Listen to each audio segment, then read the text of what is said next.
ಸ್ನೇಹಿತರೆ ನಮಸ್ಕಾರ, ನಾನು ರವೀಂದ್ರ ಜೋಶಿ.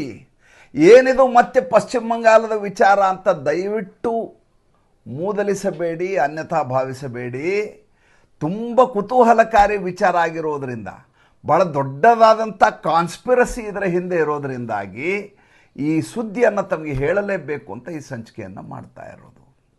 ಮೊನ್ನೆ ಇದ್ದಕ್ಕಿದ್ದ ಹಾಗೆ ಕಲ್ಕತ್ತಾ ಹೈಕೋರ್ಟಿನಲ್ಲಿ ಆನರಬಲ್ ಜಸ್ಟಿಸ್ ಕೌಶಿಕ್ ಚಂದ್ರ ಅವರು ಈತನ ಮೇಲೆ ಕೋಯರ್ಸಿವ್ ಆ್ಯಕ್ಷನ್ ತೆಗೆದುಕೊಳ್ಳಬಾರ್ದು, ಪ್ರೊಸೀಜರ್ ಮಾಡಬಾರ್ದು ಅಂತ ಹೇಳಿದರು. ಯಾರ ಮೇಲೆ? ಅಭಿಷೇಕ್ ಬ್ಯಾನರ್ಜಿಯ ಮೇಲೆ ಯಾವುದೇ ರೀತಿಯಾದಂಥ ಕೋಯರ್ಸಿವ್ ಆ್ಯಕ್ಷನ್ ಆಗಬಾರ್ದು ಅಂತ. ಅಷ್ಟೇ ಅಲ್ಲ, 3 ವಾರಗಳ ಕಾಲ ಆತನಿಗೆ ವಿನಾಯಿತಿಯನ್ನು ಕೊಟ್ಟರು, ಬಂಧಿಸಬಾರದು ಅನ್ನುವ ರೀತಿಯಲ್ಲಿ.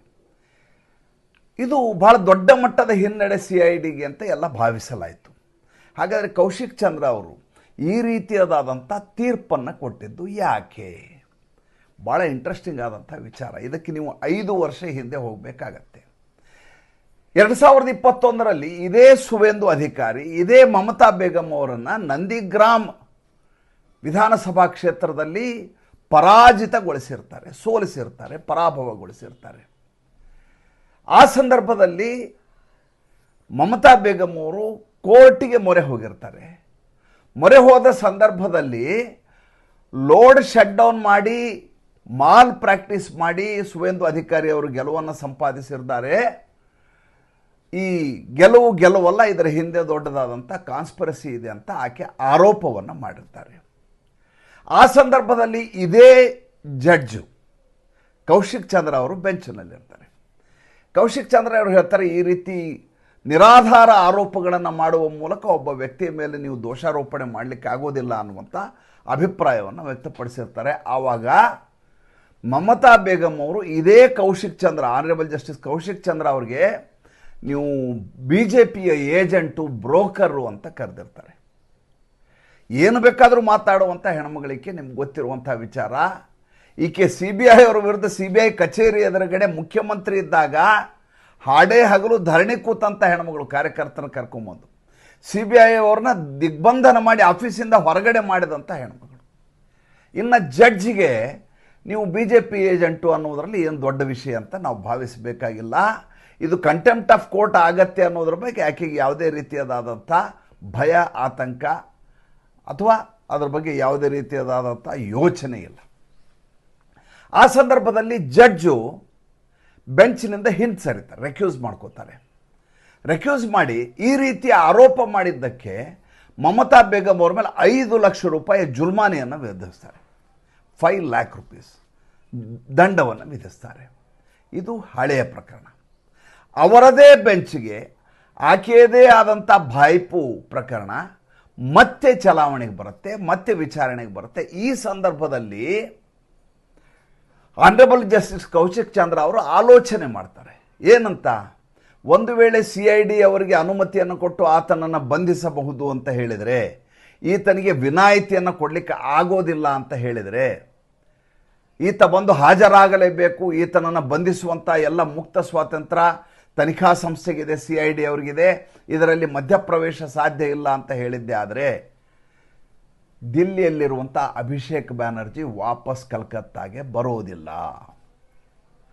ಈ ಮಧ್ಯೆ ಇನ್ನೊಂದು ಬೆಳವಣಿಗೆ ಆಗುತ್ತೆ ನೋಡಿ, ಹೇಗೆ ರೋಚಕವಾದ ತಿರುವುಗಳನ್ನು ಪಡೆಯುತ್ತೆ ಅನ್ನೋದಕ್ಕೆ ಹೇಳ್ತೀನಿ ನಾನು. ಈ ಪ್ರಕರಣ ನಿನ್ನೆ ಗುರುವಾರ ದಿವಸ ಕಲ್ಕತ್ತಾದಲ್ಲಿ ವಿಚಾರಣೆಗೆ ಬರುವ ಹಿಂದಿನ ದಿವಸ ರಾತ್ರಿ 12 ಗಂಟೆಗೆ ಯಾವ ಈ ಪ್ರಕರಣದ ವಕೀಲಿಕೆಯನ್ನು ಮಾಡಬೇಕಾಗಿತ್ತು, ನ್ಯಾಯವಾದಿಯ ಕೆಲಸವನ್ನು ನಿಭಾಯಿಸಬೇಕಾಗಿತ್ತು, ಕಲ್ಯಾಣ ಬ್ಯಾನರ್ಜಿಯ ಮಗನಿಗೆ ಅಭಿಷೇಕ್ ಬ್ಯಾನರ್ಜಿ ಕರೆ ಮಾಡ್ತಾರೆ. ಆತನ ಹೆಸರು ಶಿರಶಾನ್ಯೋಹ್ ಬ್ಯಾನರ್ಜಿ ಅಂತ, ಶಿರಸನ್ಯ ಅಂತ ಇಂಗ್ಲೀಷ್ನಲ್ಲಿ ಆಗುತ್ತೆ. ಅವ್ರು ಕರೆಯೋದು ಆಕಾರಕ್ಕೆ ಓಕಾರ ಅನ್ನೋದರಿಂದ ಶಿರಶಾನ್ಯೋಹ್ ಬ್ಯಾನರ್ಜಿ ಅಂತ. ಈ ಶಿರಶಾನ್ಯೋಹ್ ಬ್ಯಾನರ್ಜಿ ಉತ್ತರ ಪಾರ ಕಾನ್ಸ್ಟಿಟ್ಯೂಷನಿಂದ ಎಲೆಕ್ಷನ್ಗೆ ಬೇರೆ ನಿಂತಿದ್ದ ಮೊನ್ನೆ ವಿಧಾನಸಭಾ ಚುನಾವಣೆಯ ಸಂದರ್ಭದಲ್ಲಿ. ಶಿರಶಾನ್ಯೋಹ್ ಬ್ಯಾನರ್ಜಿಗೆ ಒಂದು ಮೆಸೇಜ್ ಹಾಕ್ತಾರೆ, ಫೋನಲ್ಲ ಮೆಸೇಜ್ ಹಾಕ್ತಾರೆ ಅಭಿಷೇಕ್ ಬ್ಯಾನರ್ಜಿ. ಏನಂತಂದರೆ, ನಾಳೆ ನಡೆಯುವ ಪ್ರಕರಣದಲ್ಲಿ ವಿಚಾರಣೆಯಲ್ಲಿ ನಿನ್ನ ತಂದೆ ಕಲ್ಯಾಣ್ ಬ್ಯಾನರ್ಜಿಯವರು ಪಾಲ್ಗೊಳ್ಳುವ ಅಗತ್ಯವಿಲ್ಲ, ನಾನು ಅದಕ್ಕೆ ಬೇರೆ ಲಾಯರ್ಗಳನ್ನ ನೇಮಕಾತಿ ಮಾಡಿದ್ದೇನೆ. ಕಲ್ಯಾಣ್ ಬ್ಯಾನರ್ಜಿಗೆ ವಿಷಯ ತಿಳಿಸ್ಬೇಕು, ನೀವು ನಾಳೆ ಹೋಗಿ ನೀವು ಆರ್ಗ್ಯುಮೆಂಟ್ ಮಾಡುವ ಅಗತ್ಯ ಇಲ್ಲ, ನಾನು ಅದಕ್ಕೆ ಬೇರೆ ವ್ಯವಸ್ಥೆ ಮಾಡ್ಕೊಂಡಿದ್ದೀನಿ ಅಂತ. ಆದರೆ ಕಲ್ಯಾಣ್ ಬ್ಯಾನರ್ಜಿಗೆ ತಿಳಿಸಲ್ಲ ಅಭಿಷೇಕ್ ಬ್ಯಾನರ್ಜಿ.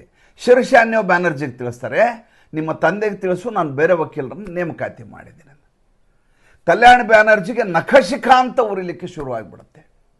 ಯಾವ ಮಮತಾ ಬೇಗಂ ಪರವಾಗಿ ಮತ್ತು ಯಾವ TMC ಪರವಾಗಿ ಬೆಳ್ಳಂಬೆಳಗ್ಗೆ ಕೀರ್ತಿ ಆಜಾದ್ ಜೊತೆ ಕೂತ್ಕೊಂಡು ಗಂಟೆಗಟ್ಟಲೆ ಪ್ರೆಸ್ ಮೀಟ್ ಮಾಡಿ ನಾನು ಜೊತೆಗೆ ನಿಂತಿದ್ದೀನಿ, ನನ್ನ ಬಗ್ಗೆ ಅನುಮಾನ ವ್ಯಕ್ತಪಡಿಸ್ತಾ, ಸಂದೇಹ ವ್ಯಕ್ತಪಡಿಸ್ತಾ ನನ್ನನ್ನು ಬಿಟ್ಟು ಬೇರೆ ವಕೀಲರ ನೇಮಕಾತಿ ಮಾಡ್ತಾ ಇದ್ದಾರೆ.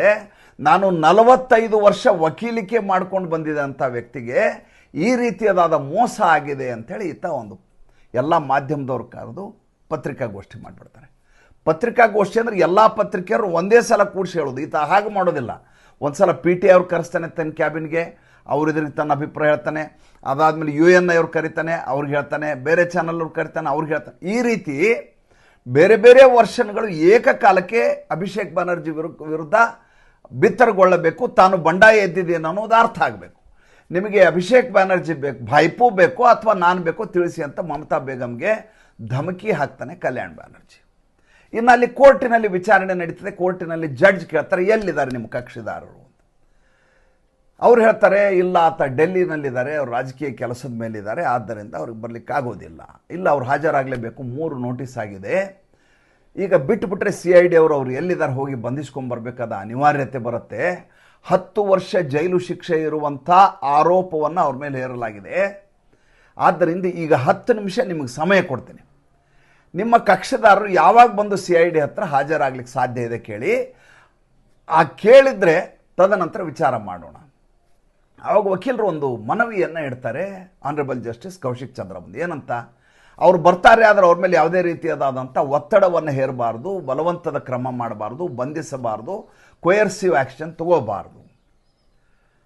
ಜಡ್ಜ್ ಹೇಳ್ತಾರೆ, ಆಯಿತು, ಕೊಯರ್ಸಿವ್ ಆ್ಯಕ್ಷನ್ ತೊಗೊಳ್ಳಾರ್ದಂಗೆ ನಾನು ಆರ್ಡರ್ ಮಾಡ್ತೀನಿ, ಎಲ್ಲಿದ್ದಾರೆ ಫಸ್ಟ್ ಕೇಳಿ, 10 ನಿಮಿಷ ಟೈಮ್ ಕೊಡ್ತೀನಿ. ಈ ವಕೀಲರು ಫೋನ್ ಮಾಡಿ ಕೇಳ್ತಾರೆ, ಇಲ್ಲ ಕೊಯರ್ಸಿವ್ ಆ್ಯಕ್ಷನ್ ಮಾಡೋದಿಲ್ಲ ಅಂತ ಜಡ್ಜ್ ಆರ್ಡರ್ ಮಾಡ್ತೀನಿ ಅಂತ ಹೇಳಿದ್ದಾರೆ, ಎಷ್ಟೊತ್ತಿಗೆ ಬರಲಿಕ್ಕೆ ಸಾಧ್ಯ?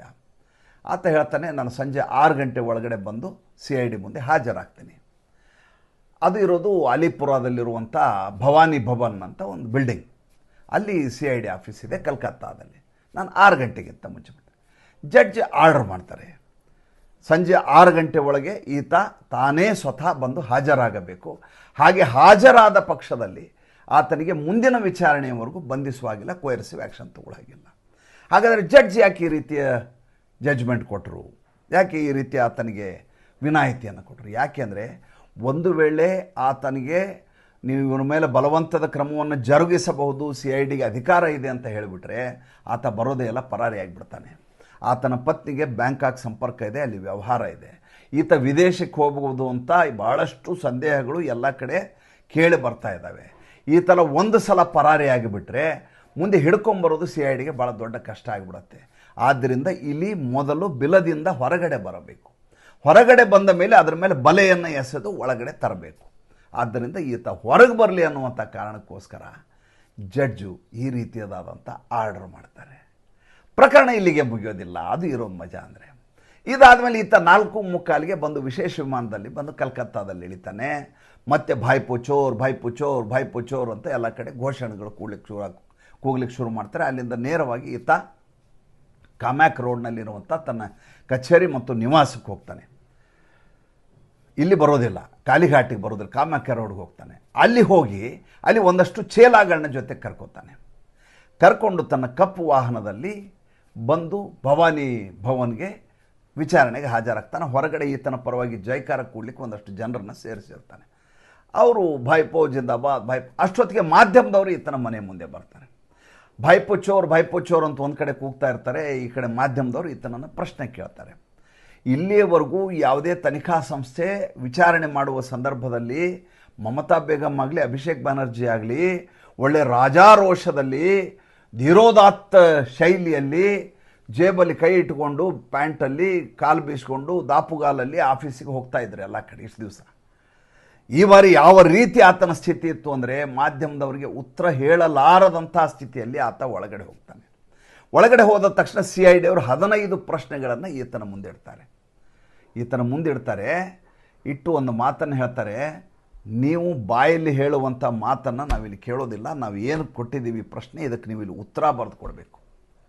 ಏನು ಉತ್ತರ ಬರೆದಿದ್ದೀರಿ ಅನ್ನೋದನ್ನು ಓದಬೇಕು. ಅದನ್ನ 164 ಪ್ರಕಾರ ನಾವು ರೆಕಾರ್ಡ್ ಮಾಡ್ಕೋತೀವಿ ಅಂತ.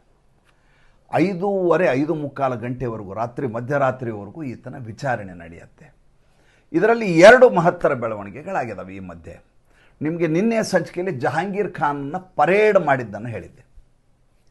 ಒಬ್ಬೊಬ್ಬ ಮುಖ್ಯಮಂತ್ರಿ ಒಂದೊಂದು ರೀತಿ ಆಪರೇಷನ್ ಮಾಡ್ತಾರೆ. ನಿಮ್ಗೆ ಗೊತ್ತಿರೋದು, ಅಲ್ಲಿ ಆಪರೇಷನ್ ಲಂಗಡ, ಆಪರೇಷನ್ ಕ್ಲೀನ್ ಅಂತ ಯೋಗಿ ಆದಿತ್ಯನಾಥ್ ಮಾಡ್ತಾ ಇದ್ದಾರೆ. ಯಾವನೇ ಒಬ್ಬ ಈ ಥರ ಕ್ರಿಮಿನಲ್ ಇದ್ದಂದರೆ ಆತನಿಗೆ ಕುಂಟುಕೊಂಡು ಮನೆಗೆ ಹೋಗ್ಬೇಕು ಅವನು. ಆ ರೀತಿ 16,000 ಜನರಿಗೆ, ದುಷ್ಕರ್ಮಿಗಳಿಗೆ ಕಾಲು ಕುಂಟುಕೊಂಡು ಓಡೋ ಊನಾಗೋ ಹಾಗೆ ಹೊಡೆಸಿದ್ದಾರೆ. ಇವ್ರದ್ದು ಬೇರೆ ರೀತಿ ಇದೆ. ಸುವೇಂದು ಅಧಿಕಾರಿ ಸಿಸ್ಟಮ್ ಏನಂದರೆ, ನಾನು ನಿನ್ನೆ ನಿಮ್ಗೊಂದು ಮಾತು ಹೇಳಿದೆ. ಏನಪ್ಪ ಅಂತಂದರೆ, ಯಾವನು ರೌಡಿಸಮ್ ಮಾಡ್ತಾನೋ ಆತನನ್ನು ಅವನದೇ ಪ್ರದೇಶದಲ್ಲಿ ಅವಮಾನ ಆಗುವ ಹಾಗೆ ಮಾಡೋದು, ಆತನ ಕಪ್ಪಾಳಕ್ಕೆ ಹೊಡೆಯೋದು, ಆತನನ್ನು ಎಳ್ಕೊಂಡು ಹೋಗೋದು, ಆತನಿಗೆ ಬಟ್ಟೆ ಬಿಚ್ಚಿಸೋದು, ಆತ ಚಡ್ಡಿ ಮೇಲೆ ಓಡಾಡೋ ಹಾಗೆ ಮಾಡೋದು, ಬನಿಯನ್ ಕಿತ್ತಾಕೋದು, ಅರೆಬೆತ್ತಲಾಗಿ ನಡ್ಕೊಂಡು ಹೋಗಬೇಕು. ಅಷ್ಟೇ ಅಲ್ಲ, ಒಂದು ಸೊಂಟಕ್ಕೆ ಹಗ್ಗವನ್ನು ಕಟ್ಟಿ ಆ ಹಗ್ಗವನ್ನು ಇಬ್ಬರು ಪೊಲೀಸರು ಹಿಡ್ಕೊಂಡು ತೊಗೊಂಡೋಗ್ಬೇಕು. ಇವನ ವಿಷಯಕ್ಕೆ ಹಂಗೆ ಮಾಡಲಿಲ್ಲ, ಜಹಾಂಗೀರ್ ಖಾನ್ ವಿಷಯಕ್ಕೆ. ಉಳಿದ ಎಲ್ಲ ಆರೋಪಿಗಳಿಗೂ ಅದೇ ರೀತಿ ಮಾಡಿದ್ದಾರೆ. ಇದು ಅವರ ಆಪರೇಷನ್ ಶೈಲಿ ಸುವೇಂದು ಅಧಿಕಾರಿದು. ಈ ಜಹಾಂಗೀರ್ ಖಾನ್ನ ವಿಚಾರಣೆ ಶುರು ಆಗುತ್ತೆ. ನಿನ್ನೆ ಆದ ಸಂದರ್ಭದಲ್ಲಿ ಆತ ಸ್ಪಷ್ಟವಾಗಿ ಹೇಳ್ತಾನೆ, ನಮ್ಮ ಪೊಲಿಟಿಕಲ್ ಬಾಸ್ ಏನು ಹೇಳಿದಾರೋ ಅದನ್ನು ನಾನು ಮಾಡ್ತಾ ಇದ್ದೀನಿ. ಯಾರು ಈತನ ಪೊಲಿಟಿಕಲ್ ಬಾಸ್? ಈತನ ಪೊಲಿಟಿಕಲ್ ಬಾಸ್ ಅಭಿಷೇಕ್ ಬ್ಯಾನರ್ಜಿ ಭಾಯ್ಪೋ. ಅವರು ಏನು ಹೇಳಿದಾರೋ ನಾನು ಅದನ್ನು ಹೆಚ್ಚಾವತ್ತು ಇಲ್ಲಿವರೆಗೆ ಮಾಡಿದ್ದೀನಿ, ನೀವು ಬೇಕಾದ್ರೆ ಎಲ್ಲಿ ಬೇಕಾದರೂ ನೀವು ಪರೀಕ್ಷೆ ಮಾಡ್ಕೊಂಡು ನೋಡಿ, ಅದೇ ಮಾತು ನಿಜ ಅಂತ. ಈತ ನೇಪಾಳದ ಒಂದು ತೊಟ್ಟಿಯಲ್ಲಿ ಸಿಕ್ಕಂಥ ವ್ಯಕ್ತಿ. ಇನ್ನೊಬ್ಬ ಶೌಕತ್ ಮೊಲ್ಲಾ ಅಂತ ಇದ್ದಾನೆ. ಆತ ಎಡಗೈ, ಈತ ಬಲಗೈ. ಈ ಶೌಕತ್ ಮೊಲ್ಲಾನನ್ನು NIA ಅವರು ಎತ್ತಾಕೊಂಡು ಹೋಗಿದ್ದಾರೆ. NIA ಅವರು ಎತ್ತಾಕೊಂಡು ಹೋಗಿದ್ದಾರೆ ಅಂದರೆ ಅದರ ಅರ್ಥ ಅಂತಾರಾಷ್ಟ್ರೀಯ ಕಾನ್ಸ್ಪಿರಸಿಯನ್ನು ಆ ವ್ಯಕ್ತಿ ಮಾಡಿರ್ಬೇಕು. ಆವಾಗ ಮಾತ್ರ NIA ಅವರು ಬರ್ತಾರೆ, ಇಲ್ಲದೇ ಬರೋದಿಲ್ಲ. ಇದರಿಂದ ವಿದೇಶಿ ಕೈವಾಡ ಇದ್ದ ಸಂದರ್ಭದಲ್ಲಿ, ಬೇಹುಗಾರಿಕೆಯಿಂದ ಮಾಹಿತಿ ಬಂದ ಸಂದರ್ಭದಲ್ಲಿ NIA ಅವರು ಕರ್ಕೊಂಡು ಹೋಗ್ತಾರೆ. ಶೌಕತ್ ಮೊಲ್ಲಾನ ವಿಚಾರಣೆ ನಡೆದಾಗ ಆತ ಕೂಡ ನಮ್ಮ ಪೊಲಿಟಿಕಲ್ ಬಾಸ್ ಹೇಳಿದ್ದನ್ನು ನಾನು ಮಾಡಿದ್ದೀನಿ ಅಂತ ಶೌಕತ್ ಮೊಲ್ಲಾ ಹೇಳ್ತಾ ಇದ್ದಾನೆ. ಈಗ ಅವರಿಬ್ಬರ ಸ್ಟೇಟ್ಮೆಂಟ್ಗಳಾಗ್ತಾ ಇದ್ದಾವೆ. ಆ ಎರಡೂ ಸ್ಟೇಟ್ಮೆಂಟ್ಗಳಲ್ಲಿ ಅವರಿಬ್ಬರೂ ಕೂಡ ಮಾಡಿದಂಥ ಇಷ್ಟೂ ಅಪರಾಧಗಳೇನಿದ್ದಾವೆ, ಆ ಅಪರಾಧಗಳ ಮೂಲ ಕೇಂದ್ರ ಬಿಂದು ಅಭಿಷೇಕ್ ಬ್ಯಾನರ್ಜಿ ಅಂತ ಸಾಬೀತಾಗ್ತಾ ಇದೆ. ಅಂದರೆ ಅಭಿಷೇಕ್ ಬ್ಯಾನರ್ಜಿ ಯಾವುದೇ ಕಾರಣಕ್ಕೂ ಈ ಮೋಡಸ್ ಆಪರೆಂಡಿ ಹೊರಗಡೆ ತಪ್ಪಿಸ್ಕೊಂಡು ಬರಲಿಕ್ಕೆ ಸಾಧ್ಯವೇ ಇಲ್ಲ.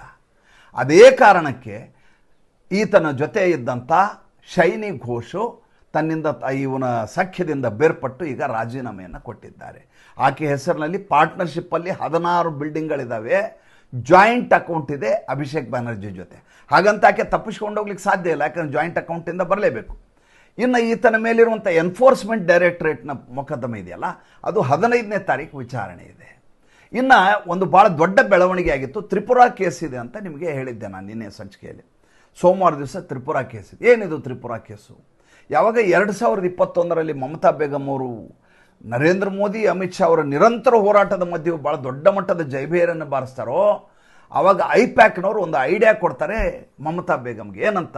ನಾವು ಕೇವಲ ಪಶ್ಚಿಮ ಬಂಗಾಳಕ್ಕೆ ಮಾತ್ರ ಸೀಮಿತ ಆಗೋದು ಬೇಡ, ನಾವು ಎದುರುಗಡೆ ಇರುವಂಥ ತ್ರಿಪುರಾ, ಈ ಕಡೆ ಇರುವಂಥ ಮೇಘಾಲಯ, ಆ ಕಡೆ ಇರುವಂಥ ಮಣಿಪುರ, ಎಲ್ಲ ಕಡೆ ವಿಸ್ತರಿಸೋಣ ಚುನಾವಣೆಯನ್ನು, ಅಲ್ಲಿ ಕೂಡ ನಾವು ಗೆಲ್ಲೋಣ. ತ್ರಿಪುರಾದಲ್ಲಿ ಕೂಡ ಬಾಂಗ್ಲಾದೇಶ ಭಾಷೆಯಲ್ಲಿ ಮಾತಾಡ್ತಾರೆ ಜನ, ನೀವು ಬೇಗ ಹತ್ತಿರ ಆಗ್ತೀರಿ, ಅಲ್ಲಿಯ ಕಲ್ಚರು ಇಲ್ಲಿಯ ಕಲ್ಚರ್ ಒಂದೇ ಇದೆ, ನಿಮ್ಮ ಚುನಾವಣೆಯನ್ನು ಗೆಲ್ಲೋದು ಕಷ್ಟ ಇಲ್ಲ ಅಂತ. ಆವಾಗ 106 ಜನ ದಾಂಡಿಗರನ್ನು, ರೌಡಿಗಳನ್ನು, ಗೂಂಡಾಗಳನ್ನು ತ್ರಿಪುರಾದಲ್ಲಿ ಬಿಡಲಾಗತ್ತೆ. ತ್ರಿಪುರಾದಲ್ಲಿ BJP ಸರ್ಕಾರ.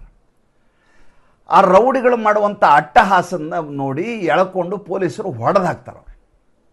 ಆ ಹೊಡೆದ ಸಂದರ್ಭದಲ್ಲಿ ಅವ್ರು ಬಾಯಿ ಬಿಡ್ತಾರೆ, ನಮ್ಮನ್ನು ಕಳಿಸಿರೋದು ಅಭಿಷೇಕ್ ಬ್ಯಾನರ್ಜಿ, ನಾವು ಬಂದಿರೋದು ಕಲ್ಕತ್ತಾ ಪಶ್ಚಿಮ ಬಂಗಾಳದಿಂದ, ನಮ್ಮ ಇಡೀ ಮೋಡಸ್ ಆಪರೆಂಡಿ ಆಪರೇಟ್ ಮಾಡ್ತಾ ಇರೋದು ಅಭಿಷೇಕ್ ಬ್ಯಾನರ್ಜಿ ಅಂತ. ಅವರ ಸ್ಟೇಟ್ಮೆಂಟ್ ಆದಮೇಲೆ ತ್ರಿಪುರಾದಲ್ಲಿ ಈತ ಕೋರ್ಟಿಗೆ ಹಾಜರೇ ಆಗೋದಿಲ್ಲ. ಹಾಜರಾಗದೇ ಇರುವಂಥ ಸಂದರ್ಭದಲ್ಲಿ ಈತ ಮೇಲೆ ವಾರಂಟ್ ಇಶ್ಯೂ ಮಾಡಲಾಗತ್ತೆ, ಅಬ್ಸ್ಕಾಂಡ್ ಅಂತ ಬರ್ಕೋತಾರೆ, ಎಲ್ಲ ಆಗತ್ತೆ. ಕೊನೆಗೆ ಅಲಿಪುರ್ ಕೋರ್ಟ್ನಲ್ಲಿ ಈತನ ಮೇಲೆ ಒಂದು ನೋಟಿಸ್ ಜಾರಿ ಆಗುತ್ತೆ. ಅಲಿಪುರ್ ಕೋರ್ಟ್ ಮೂಲಕ ಬಾಡಿ ವಾರಂಟ್ ಇಶ್ಯೂ ಆಗಿದೆ. ಸೋಮವಾರ ದಿವಸ ಅದಕ್ಕೆ ಆತ ಹಾಜರಾಗಬೇಕು. ಅಂದರೆ ಮೈ ಮೇಲೆ ಎಳೆದುಕೊಳ್ಳೋ ಕೇಸುಗಳು 1, 2 ಅಲ್ಲ, 100 ಈತನ ಮೇಲೆ ಈ ರೀತಿ ಬರುವಂಥ ಸಾಧ್ಯತೆಗಳಿದೆ ಅನ್ನೋದಕ್ಕೆ 2-3 ಉದಾಹರಣೆಗಳನ್ನು ತಮಗೆ ಹೇಳಿದೆ. ಮತ್ತು ಮುಂದಿನ ಸಂಚಿಕೆಯಲ್ಲಿ ಹೊಸ ವಿಷಯದೊಂದಿಗೆ ಬರ್ತೀನಿ. ಸಂಚಿಕೆ ಇಷ್ಟ ಆದರೆ ಲೈಕ್ ಮಾಡಿ, ಫಾಲೋ ಮಾಡಿ, ಶೇರ್ ಮಾಡಿ. ನಮ್ಮ ಮುಕ್ತ ಪತ್ರಿಕೋದ್ಯಮಕ್ಕೆ ಆರ್ಥಿಕವಾಗಿ ಬೆಂಗಾವಲಾಗಿ ನಮಸ್ಕಾರ.